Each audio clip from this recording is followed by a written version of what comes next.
Dear friends, greeting of the day to all.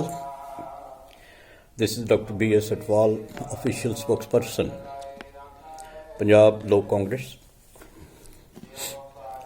ਅੱਜ ਦਾ module ਜਿਹੜਾ ਹੈ, so this will remain focused mainly on the achievements of Captain Amrinder Singh government, who was unceremoniously removed from the CMship and an alternate government was formed.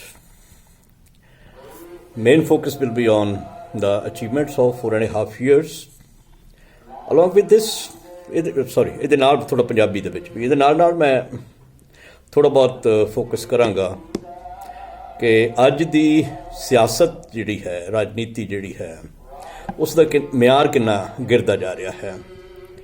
ਸਾਡੇ ਜਿਹੜੇ politicians ਹੈਗੇ ਨੇ different parties ਦੇ, ਇੱਕ ਦੂਜੇ 'ਤੇ ਮੱਡ ਸਲਿੰਗਿੰਗ ਕਰਨ ਲੱਗੇ, ਲੈਗ ਪੁਲਿੰਗ ਕਰਨ ਲੱਗੇ, ਕਿੱਚੜ ਉਛਾੜਨ ਲੱਗੇ ਔਰ ਲੱਤਾਂ ਖਿੱਚਣ ਲੱਗੇ।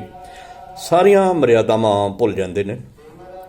ਸ਼ਿਸ਼ਟਾਚਾਰ ਦਾ ਮਿਆਰ ਇੰਨਾ ਗਿਰ ਚੁੱਕਿਆ ਹੈ, ਸ਼ਿਸ਼ਟਾਚਾਰ ਦੇ ਵਿੱਚ ਰਹਿ ਕੇ ਕੋਈ ਗੱਲਬਾਤ ਨਹੀਂ ਕੀਤੀ ਜਾਂਦੀ ਹੈ। ਸੋ ਮਚ ਸੋ ਕਿ ਪਬਲਿਕਲੀ ਸਟੇਜ ਤੋਂ ਇੱਕ ਦੂਜੇ ਨੂੰ ਗਾਲਾਂ ਕੱਢੀਆਂ ਜਾਂਦੀਆਂ ਨੇ, ਜਿਹੜਾ ਕਿ ਇੱਕ ਜਿਹੜੀ ਸਾਡੀ ਸੁਸਾਇਟੀ ਹੈ, ਸਾਡੀ ਇੱਕ ਮਰਿਆਦਾ ਹੈ, ਉਸ ਦੇ ਬਹੁਤ ਖਿਲਾਫ ਹੈ।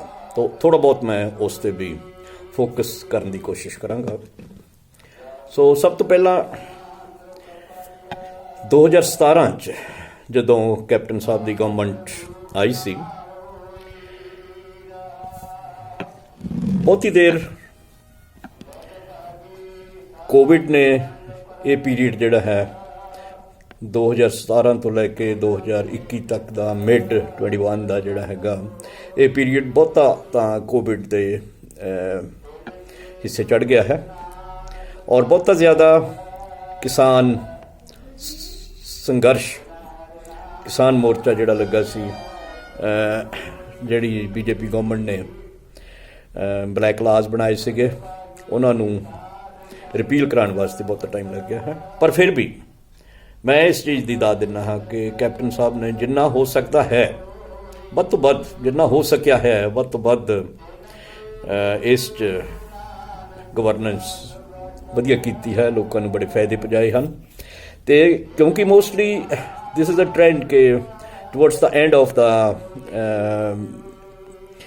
ਪੀਰੀਅਡ ਜਿਹੜਾ ਹੈ, ਉਦੋਂ ਹੀ ਜ਼ਿਆਦਾ ਤਰੱਕੀ ਕੀਤੀ ਜਾਂਦੀ ਹੈ ਅਤੇ ਬਹੁਤ ਸਾਰੇ ਪੈਸੇ ਉਹਨਾਂ ਨੇ ਬਚਾ ਕੇ ਟੂਵਰਡਸ ਦੀ ਐਂਡ ਜਿਹੜੇ ਲਾਸਟ 6-7 ਮਹੀਨੇ ਸੀਗੇ ਉਹਦੇ ਵਾਸਤੇ ਰੱਖੇ ਹੋਏ ਸੀਗੇ। ਪਰ ਅਨਫੋਰਚੂਨੇਟਲੀ ਉਹਨਾਂ ਨੂੰ ਉਸ ਚੀਜ਼ ਦਾ ਮੌਕਾ ਨਹੀਂ ਮਿਲ ਸਕਿਆ ਹੈ ਲੋਕਾਂ ਤੋਂ ਵਾਹਵਾ ਖੱਟਣ ਦਾ। ਸੋ ਸਭ ਤੋਂ ਪਹਿਲਾਂ ਮੈਂ ਥੋੜ੍ਹਾ ਕਿਸਾਨ ਮੁੱਦੇ ਦੀ ਗੱਲ ਕਰਦਾ ਹਾਂ। ਭਾਰਤੀ ਜਨਤਾ ਪਾਰਟੀ ਦੀ ਗਵਰਨਮੈਂਟ ਨੇ, ਕਿਉਂਕਿ ਉਹਨਾਂ ਕੋਲ ਐਬਸੋਲੂਟ ਮੈਜੋਰਿਟੀ ਸੀਗੀ, ਅਤੇ ਉਹਨਾਂ ਨੇ 3 ਜਿਹੜੇ ਫਾਰਮਰਸ ਵਾਸਤੇ ਲਾਅ ਬਣਾਏ ਸੀਗੇ। ਉਹਨਾਂ ਦਾ ਵਿਰੋਧ ਜਿਹੜਾ ਹੈਗਾ ਪੰਜਾਬ ਤੋਂ ਸਟਾਰਟ ਹੋਇਆ।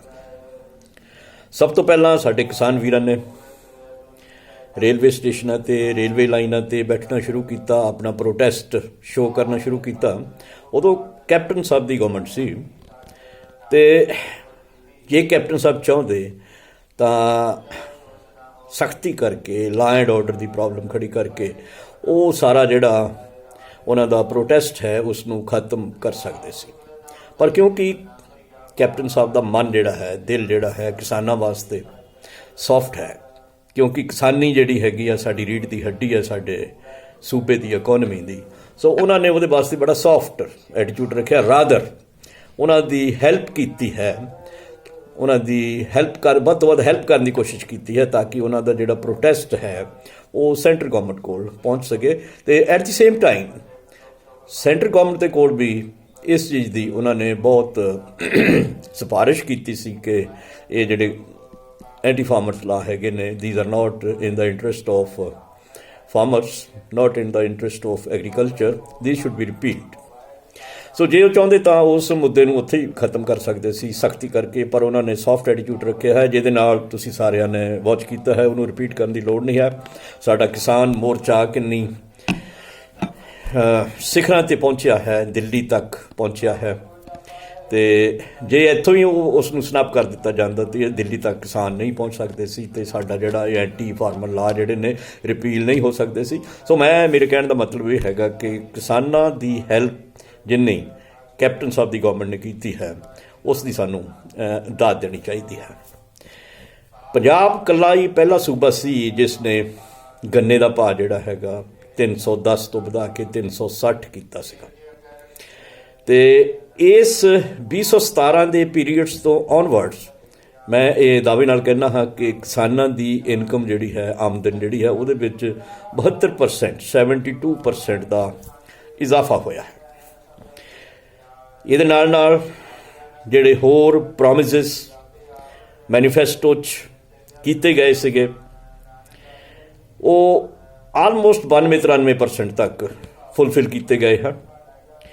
ਕਿਸਾਨਾਂ ਦਾ 5.64 ਲੱਖ ਕਿਸਾਨਾਂ ਦਾ 4624 ਕਰੋੜ ਕਰਜ਼ਾ ਮਾਫ ਕੀਤਾ ਗਿਆ ਹੈ। ਇਹ ਕੋਈ ਹਵਾਈ ਗੱਲ ਨਹੀਂ ਹੈ। ਹਰ ਚੀਜ਼ ਜਿਹੜੀ ਹੈਗੀ ਹੈ ਇਸ ਦੇ ਅੰਕੜੇ ਨੇ। ਹਰ ਚੀਜ਼ ਜਿਹੜੀ ਹੈਗੀ ਆ, ਜਿਹੜੇ ਬੈਨੀਫਿਸ਼ਰੀ ਜਿਹੜੇ ਹੈਗੇ ਨੇ ਉਹਨਾਂ ਕੋਲ ਪਹੁੰਚੀ ਹੋਈ ਆ। ਇਸ ਤੋਂ ਇਲਾਵਾ 2.85 ਲੱਖ ਖੇਤ ਮਜ਼ਦੂਰ ਜਿਹੜੇ ਹੈਗੇ ਨੇ ਉਹਨਾਂ ਦਾ 520 ਕਰੋੜ ਦਾ ਕਰਜ਼ਾ ਮਾਫ ਕੀਤਾ ਗਿਆ ਹੈ। ਉਹ ਵੀ ਸਭ ਨੂੰ ਪਤਾ ਹੈ, ਜਿਨ੍ਹਾਂ ਨੂੰ ਇਸ ਚੀਜ਼ ਦਾ ਬੈਨੀਫਿਟ ਹੋਇਆ ਹੈ। They will speak themselves about this. ਤੋ ਇਸ ਨੂੰ ਜਿੰਨਾ ਮਰਜ਼ੀ ਆਪਾਂ ਕਹਿ ਲਈਏ ਕਿ ਇਹ ਅੰਕੜੇ ਕੋਈ ਇੱਥੇ ਬੈਠ ਕੇ ਨਹੀਂ ਬਣਾਏ ਗਏ। ਇਹ ਅੰਕੜੇ ਫਾਈਲਾਂ ਦੇ ਵਿੱਚੋਂ, ਸਰਕਾਰੀ ਦਫ਼ਤਰਾਂ ਦੇ ਵਿੱਚੋਂ ਇਕੱਠੇ ਕੀਤੇ ਗਏ ਨੇ। ਸੋ ਕਿਸਾਨਾਂ ਵਾਸਤੇ ਮੈਂ ਤਾਂ ਸਿੱਧਾ ਕਹਾਂਗਾ ਕਿ ਜਿੰਨੀ ਦੇਣ ਕੈਪਟਨ ਸਾਹਿਬ ਦੀ ਹੈ ਸ਼ਾਇਦ ਹੀ ਕਦੇ ਕਿਸੇ ਦੀ ਹੋਈ ਹੋਏਗੀ। ਕੋਵਿਡ ਦੇ ਦੌਰਾਨ ਵੱਧ ਤੋਂ ਵੱਧ ਲੋਕਾਂ ਦੀ ਹੈਲਪ ਕੀਤੀ ਗਈ ਹੈ। 1.46 ਕਰੋੜ ਫੂਡ ਪੈਕਟਸ ਜਿਹੜੇ ਹੈਗੇ ਨੇ, 1.46 ਕਰੋੜ ਰੁਪਏ ਦੇ ਫੂਡ ਪੈਕਟ ਜਿਹੜੇ ਨੇ ਜ਼ਰੂਰਤਮੰਦਾਂ ਕੋਲ, ਜਿਹੜੇ ਕੋਵਿਡ ਦੇ ਦੌਰਾਨ ਘਰੋਂ ਬਾਹਰ ਨਹੀਂ ਸੀ ਨਿਕਲ ਸਕਦੇ, ਉਹਨਾਂ ਦੇ ਕੋਲ ਪਹੁੰਚਾਏ ਗਏ ਹਨ। ਬਠਿੰਡਾ, ਰਾਜਪੁਰਾ, ਮੱਥੇਵਾੜਾ, ਇਹਨਾਂ ਤਿੰਨਾਂ ਸੈਂਟਰਾਂ ਦੇ ਵਿੱਚ ਇੰਡਸਟਰੀਅਲ ਇਨਵੈਸਟਮੈਂਟ 1000 ਕਰੋੜ ਦੀ ਆਈ ਹੈ। ਮੈਗਾ ਪ੍ਰੋਜੈਕਟ ਚਾਲੂ ਕੀਤੇ ਗਏ ਨੇ। ਇਸ ਤੋਂ ਇਲਾਵਾ ਲੋਕਾਂ ਨੂੰ ਬਹੁਤ ਜ਼ਿਆਦਾ ਮੈਡੀਕਲ ਫੈਸਿਲਿਟੀਜ਼ ਦਿੱਤੀਆਂ ਗਈਆਂ ਨੇ। ਲੋਕਾਂ ਦਾ 5 ਲੱਖ ਦਾ ਜਿਹੜਾ ਖਰਚਾ ਹੈ ਬਿਮਾਰੀ 'ਤੇ, ਕਿਸੇ ਨੂੰ ਕੋਈ ਸੀਰੀਅਸ ਬਿਮਾਰੀ ਲੱਗ ਜਾਵੇ, ਉਸ ਦਾ 5 ਲੱਖ ਦਾ ਖਰਚਾ ਜਿਹੜਾ ਹੈ ਉਹ ਸਰਕਾਰ ਨੇ ਕਰਨ ਦਾ ਵਾਅਦਾ ਕੀਤਾ ਸੀ। ਸਰਕਾਰ ਨੇ ਕੀਤਾ ਵੀ ਹੈ। So that is another achievement. 10.56 lakh patients ਨੇ ਇਸ ਦਾ ਫਾਇਦਾ ਲਿਆ ਹੈ, ਜਿਸ 'ਤੇ ਸਰਕਾਰ ਦਾ ਕੋਈ 1200 ਕਰੋੜ ਰੁਪਈਆ ਖਰਚ ਹੋਇਆ ਹੈ। ਇਸ ਤੋਂ ਇਲਾਵਾ 65,000 ਦੇ ਕਰੀਬ ਜਿਹੜੇ ਡਰੱਗ ਪੈਡਲਰਸ ਹੈਗੇ ਨੇ, ਜਿਹੜੇ ਡਰੱਗ ਦਾ ਧੰਦਾ ਕਰਦੇ ਸੀ, ਉਹਨਾਂ ਨੂੰ ਨੈਬ ਕਰਕੇ ਜੇਲ੍ਹਾਂ ਦੇ ਵਿੱਚ ਪਾਇਆ ਗਿਆ ਹੈ। 65,000 ਡੇਟਾ ਅਵੇਲੇਬਲ ਹੈ ਔਰ ਇਟ ਸਪੀਕਸ ਇਟਸੈਲਫ। ਇਸ ਤੋਂ ਇਲਾਵਾ 6.25 ਜਿਹੜੇ ਡਰੱਗ ਐਡਿਕਟ ਸੀਗੇ, ਜਿਨ੍ਹਾਂ ਨੂੰ ਦਵਾਈ ਦੀ ਲੱਤ ਲੱਗ ਗਈ ਸੀ, ਉਹਨਾਂ ਨੂੰ ਡੀ ਐਡਿਕਸ਼ਨ ਸੈਂਟਰ ਦੇ ਵਿੱਚ ਪਹੁੰਚਾ ਕੇ ਉਹਨਾਂ ਨੂੰ ਨਸ਼ਾ ਮੁਕਤ ਕਰਵਾਇਆ ਗਿਆ ਹੈ ਅਤੇ ਜਿਹੜੀ ਬੜੀ ਅੱਛੀ ਜਿਹੜੀ ਉਹ ਆਪਣੀ ਨੋਰਮਲ ਲਾਈਫ ਉਹ ਲੀਡ ਕਰ ਰਹੇ ਨੇ। ਵੂਮਨ ਐਮਪਾਵਰਮੈਂਟ ਦੀ ਜੇ ਗੱਲ ਕਰੀਏ, ਅੱਜ ਤੱਕ ਕਿਸੇ ਵੀ ਗਵਰਨਮੈਂਟ ਨੇ ਵੂਮਨ ਐਮਪਾਵਰਮੈਂਟ ਵੱਲ ਨੂੰ ਧਿਆਨ ਨਹੀਂ ਦਿੱਤਾ ਸੀਗਾ। ਸੋ ਕੈਪਟਨ ਸਾਹਿਬ ਨੇ ਆਪਣੇ ਟੈਨਿਓਰ ਦੇ ਦੌਰਾਨ 33% ਰਿਜ਼ਰਵੇਸ਼ਨ ਵੂਮਨ ਵਾਸਤੇ ਜੌਬਸ ਦੇ ਵਿੱਚ ਕੀਤੀਆਂ। 33% ਰਿਜ਼ਰਵੇਸ਼ਨ ਜਿਹੜੀਆਂ ਵਿਲੇਜ ਸਰਪੰਚ ਚੁਣੇ ਜਾਣੇ ਸੀ ਉਹਦੇ ਵਾਸਤੇ ਲੇਡੀਜ਼ ਦੀਆਂ, ਵੂਮਨ ਦੀਆਂ ਕੀਤੀਆਂ ਗਈਆਂ। ਅਤੇ ਇਸੇ ਤਰ੍ਹਾਂ ਜਿਹੜਾ ਅਰਬਨ ਲੋਕਲ ਗਵਰਨਮੈਂਟਸ ਹੁੰਦੀਆਂ ਨੇ, ਉਹਨਾਂ ਦੇ ਵਿੱਚ ਜਿਹੜੇ ਨੁਮਾਇੰਦੇ ਚੁਣੇ ਜਾਂਦੇ ਨੇ, ਉਹਨਾਂ ਵਾਸਤੇ 50% ਵੂਮਨ ਵਾਸਤੇ ਰਿਜ਼ਰਵੇਸ਼ਨ ਕੀਤੀ ਗਈ। ਆਸ਼ੀਰਵਾਦ ਸਕੀਮ ਜਿਹੜੀ ਹੈਗੀ ਆ 15,000 ਤੋਂ ਵਧਾ ਕੇ ਉਹ 51,000 ਕੀਤੀ ਗਈ। ਇਸੇ ਤਰ੍ਹਾਂ ਵੂਮਨ ਵਾਸਤੇ, ਲੇਡੀਜ਼ ਵਾਸਤੇ ਬੱਸਾਂ ਦੇ ਵਿੱਚ ਟਰੈਵਲ ਜਿਹੜੀ ਹੈ ਫ੍ਰੀ ਕਰਨ ਵਾਲੀ ਕੈਪਟਨ ਸਾਹਿਬ ਦੀ ਗਵਰਨਮੈਂਟ ਸੀ। ਇਹ ਕਦੇ ਵੀ ਇਸ ਤਰ੍ਹਾਂ ਦੇ ਜਿਹੜੇ ਹੈਗੇ ਨੇ ਕ੍ਰਾਂਤੀਕਾਰੀ ਸਟੈਪ ਕਦੇ ਪਹਿਲਾਂ ਕਿਸੇ ਸਰਕਾਰ ਨੇ ਨਹੀਂ ਲਏ ਸੀਗੇ। ਸੋਸ਼ਲ ਸਿਕਿਉਰਿਟੀ ਪੈਨਸ਼ਨ ਜਿਹੜੀ ਹੈਗੀ ਆ ਉਹ 500 ਤੋਂ ਵਧਾ ਕੇ 1500 ਕਰ ਦਿੱਤੀ ਗਈ ਹੈ, ਜਿਹਦੇ ਨਾਲ 4000 ਕਰੋੜ ਰੁਪਈਆ ਸਾਡੇ ਖਜ਼ਾਨੇ 'ਤੇ ਭਾਰ ਪੈਣਾ ਸ਼ੁਰੂ ਹੋਇਆ ਹੈ। ਤਾਂ ਉਸ ਦੇ ਵੀ ਵਾਸਤੇ ਡਿਫਰੈਂਟ ਸੋਰਸਿਸ ਤੋਂ ਰੈਵਨਿਊ ਜਨਰੇਟ ਕਰਨ ਦੇ ਮੈਥਡਸ ਲੱਭੇ ਗਏ ਹੈ। ਅਤੇ ਜੇ ਐਜੂਕੇਸ਼ਨ ਵੱਲ ਨੂੰ ਆਈਏ ਤਾਂ 9604 ਸਕੂਲ ਜਿਹੜੇ ਨੇ ਉਹਨਾਂ ਨੂੰ ਸਮਾਰਟ ਸਕੂਲ ਦੇ ਵਿੱਚ ਕਨਵਰਟ ਕੀਤਾ ਗਿਆ ਹੈ, ਅਤੇ ਜਿਹਦੇ 'ਤੇ 817 ਕਰੋੜ ਰੁਪਏ ਦਾ ਖਰਚਾ ਹੋਇਆ ਹੈ। ਅਤੇ ਇਸ ਦੇ ਸਦਕਾ ultimately Punjab was declared number 1 state in education, in school education in India, ਜਿਹਦੇ ਵਾਸਤੇ ਕੋਈ ਪ੍ਰੂਫ ਦੀ ਲੋੜ ਨਹੀਂ ਹੈ, ਸੋ ਕਹਿਣ ਦੀ ਲੋੜ ਨਹੀਂ ਹੈ। ਸੋ ਮੇਰਾ ਭਾਵਾਰਥ ਕਹਿਣ ਦਾ ਇਹ ਹੈ ਕਿ ਅੱਜ ਦੇ ਮੋਡਿਊਲ ਦੇ ਵਿੱਚ ਮੈਂ ਇਹ ਥੋੜ੍ਹੀਆਂ ਜਿਹੀਆਂ ਅਚੀਵਮੈਂਟਸ, ਲੇਕਿਨ ਕਿਉਂਕਿ ਸਾਡੇ ਇੱਕ ਟਰੈਂਡ ਹੈ ਕਿ ਜਿਹੜੀਆਂ ਆਪਣੀਆਂ ਜ਼ਿਆਦਾ ਅਚੀਵਮੈਂਟ ਜਿਹੜੀਆਂ ਹੈਗੀਆਂ ਨੇ, ਕਿਉਂਕਿ ਟੁਵਰਡਸ ਦੀ ਐਂਡ ਪਿਛਲੇ 6-7 ਮਹੀਨਿਆਂ ਦੇ ਵਿੱਚ ਉਹ ਹੁੰਦੀਆਂ ਨੇ। ਸੋ ਜਿੰਨਾ ਪੈਸਾ ਕੈਪਟਨ ਸਾਹਿਬ ਨੇ ਇਕੱਠਾ ਕਰਕੇ ਰੱਖਿਆ ਸੀਗਾ ਟੁਵਰਡਸ ਦੀ ਐਂਡ ਆਫ ਪਿਛਲੇ 6-7 ਮਹੀਨਿਆਂ ਦੇ ਵਿੱਚ, ਉਹਨਾਂ ਤੋਂ ਉਸ ਚੀਜ਼ ਦਾ ਤੁਹਾਡੇ ਤੱਕ ਪਹੁੰਚਾਉਣ ਦੇ ਲਈ ਉਹਨਾਂ ਨੂੰ ਲਾਂਭੇ ਕਰ ਦਿੱਤਾ ਗਿਆ ਸੀ, ਵੈਰੀ ਅਨਸੈਰੀਮੋਨੀਅਸਲੀ, ਵੈਰੀ ਅਨਫੋਰਚੂਨੇਟਲੀ। ਸੋ ਉਸ ਤੋਂ ਬਾਅਦ ਜਿਹੜੀ ਸਾਡੀ ਬਦਲਾਅ ਵਾਲੀ ਆਲਟਰਨੇਟ ਗਵਰਨਮੈਂਟ ਬਣੀ ਹੈ, ਮੈਂ ਤਾਂ ਸਿਰਫ ਇਹੀ ਕਹਾਂਗੇ ਉਹਨਾਂ ਨੇ ਸਿਰਫ ਜਿਹੜੇ ਬਣੇ ਬਣਾਏ, ਜਿਵੇਂ ਇੱਕ ਬਣੀ ਬਣਾਈ ਖਿਚੜੀ ਹੁੰਦੀ ਹੈ, ਬਣਾਇਆ ਸਾਡਾ ਸੂਪ ਹੁੰਦਾ ਹੈ, ਬਣੀ ਬਣਾਈ ਫੂਡ ਹੁੰਦੀ ਹੈ, ਉਸੇ ਨੂੰ ਖਾ ਕੇ ਇੰਜੋਏ ਕੀਤਾ ਹੈ। ਅਤੇ ਕੋਈ ਉਹਨਾਂ ਨੇ ਆਪਣੇ ਆਪ ਕੋਈ ਖਾਸ ਐਡੀ ਅਚੀਵਮੈਂਟ ਸ਼ੋਅ ਨਹੀਂ ਕੀਤੀ ਹੈ ਜਿਹਦੇ ਵਾਸਤੇ ਉਹ ਬੋਸਟ ਕਰ ਸਕਣ।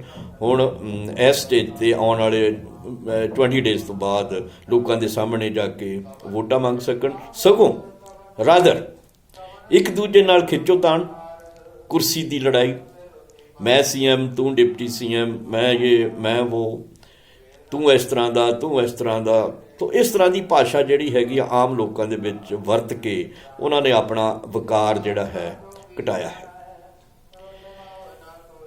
ਕਰਨਾ ਬਹੁਤ ਹੁੰਦਾ ਹੈ ਜਦੋਂ ਆਪਾਂ ਚਾਹੁੰਦੇ ਹਾਂ ਕਿ ਬਹੁਤ ਕੁਛ ਕਰੀਏ, ਲੇਕਿਨ ਜਿਹੜੇ ਸਾਡੇ ਰਿਸੋਰਸਿਸ ਨੇ, ਜਿਹੜੇ ਸਾਡੇ ਰੈਵਨਿਊ ਹੈ, ਮੈਂ ਪਹਿਲਾਂ ਜਿਵੇਂ ਆਪਣੇ ਪੁਰਾਣੇ ਮੋਡਿਊਲ ਦੇ ਵਿੱਚ ਦੱਸਿਆ ਸੀ ਕਿ ਰੈਵਨਿਊ ਸਾਡਾ ਉਨਾ ਇਕੱਠਾ ਨਹੀਂ ਹੋ ਰਿਹਾ ਹੈ। ਜੇ ਸਾਰੇ ਦਾ ਸਾਰਾ ਰੈਵਨਿਊ ਇਕੱਠਾ ਹੋ ਕੇ ਪੰਜਾਬ ਦੇ ਖਜ਼ਾਨੇ ਦੇ ਵਿੱਚ ਆ ਜਾਵੇ ਤੇ ਕਿਸੇ ਚੀਜ਼ ਦੀ ਕਮੀ ਨਹੀਂ ਰਹਿ ਸਕਦੀ ਹੈ।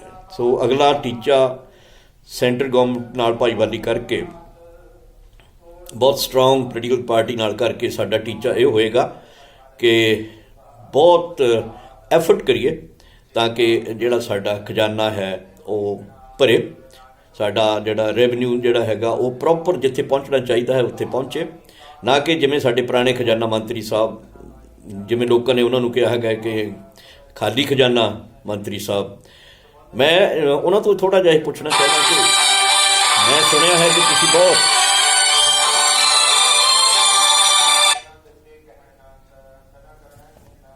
ਬਹੁਤ ਕੋਈ ਹਾਈ ਲੈਵਲ ਦੀ ਪੜ੍ਹਾਈ ਕੀਤੀ ਹੋਈ ਹੈ, ਤੁਸੀਂ ਇਕਨੋਮਿਕਸ ਪੜ੍ਹਿਆ ਹੋਇਆ ਹੈ, ਤੁਸੀਂ ਫਿਜ਼ੀਕਲ ਮੈਨੇਜਮੈਂਟ ਪੜ੍ਹਿਆ ਹੋਇਆ ਹੈ। ਤੋ ਜਿੰਨੇ ਪਾਈਪ ਜਿਹੜੇ ਨੇ ਖਜ਼ਾਨੇ ਵੱਲ ਨੂੰ ਫਲੋ ਕਰਦੇ ਨੇ, this is the principal of management, physical management, ਕਿ ਉਹ ਸਾਰੇ ਵੈਟ ਰਹਿਣੇ ਚਾਹੀਦੇ ਨੇ, ਹਮੇਸ਼ਾ ਕੁਛ ਨਾ ਕੁਛ ਖਜ਼ਾਨੇ ਦੇ ਵਿੱਚ ਵੱਲ ਨੂੰ ਫਲੋ ਕਰਦੇ ਰਹਿਣਾ ਚਾਹੀਦਾ ਹੈ।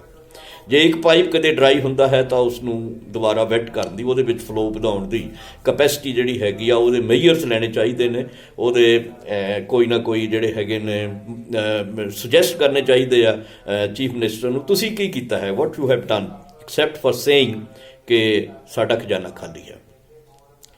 ਸੋ ਮੈਂ ਇਹ ਐਕਸਪੈਕਟ ਕਰਦਾ ਹਾਂ ਸਾਰੇ ਪੋਲੀਟੀਕਲ ਪਾਰਟੀਜ਼ ਦੇ ਰਿਪਰੈਜ਼ੈਂਟੇਟਿਵਸ ਤੋਂ ਕਿ ਅਸੀਂ ਸ਼ਿਸ਼ਟਾਚਾਰ ਦੇ ਵਿੱਚ ਰਹਿ ਕੇ ਸੱਭਿਆਚਾਰਕ ਗੱਲਾਂ ਕਰੀਏ, ਕਿਉਂਕਿ ਅੱਜ ਕੱਲ੍ਹ ਲੋਕ ਜਿਹੜੇ ਨੇ ਬਹੁਤ ਸਿਆਣੇ ਹੋ ਗਏ ਨੇ। ਸੋ ਇਸ ਤਰ੍ਹਾਂ ਉੱਚੀ ਬੋਲ ਕੇ ਆਪਾਂ ਝੂਠ ਨੂੰ ਸੱਚ ਨਹੀਂ ਬਣਾ ਸਕਦੇ ਹਾਂ, ਅਤੇ ਸਟੇਜ 'ਤੇ ਖੜ੍ਹੇ ਹੋ ਕੇ ਇੱਕ ਦੂਸਰੇ ਨੂੰ ਗਾਲਾਂ ਕੱਢ ਕੇ ਜਾਂ ਇੱਕ ਦੂਸਰੇ ਦੇ ਵਾਲ 'ਤੇ ਜਾ ਕੇ ਗਲਤ ਕਮੈਂਟਸ ਕਰਕੇ ਜਾਂ ਕਿਸੇ ਨੂੰ ਨੀਚਾ ਦਿਖਾ ਕੇ ਅਸੀਂ ਉੱਚੇ ਨਹੀਂ ਹੋ ਜਾਂਦੇ ਹਾਂ। ਸੋ ਇੱਕ ਸੱਭਿਆਚਾਰ, ਸ਼ਿਸ਼ਟਾਚਾਰ, ਕਲਚਰਡ ਜਿਹੜੇ ਪਰਸਨਸ ਹੈਗੇ ਨੇ ਉਹਦੀ ਤਰ੍ਹਾਂ ਬਿਹੇਵ ਕਰੀਏ। Thank you very much.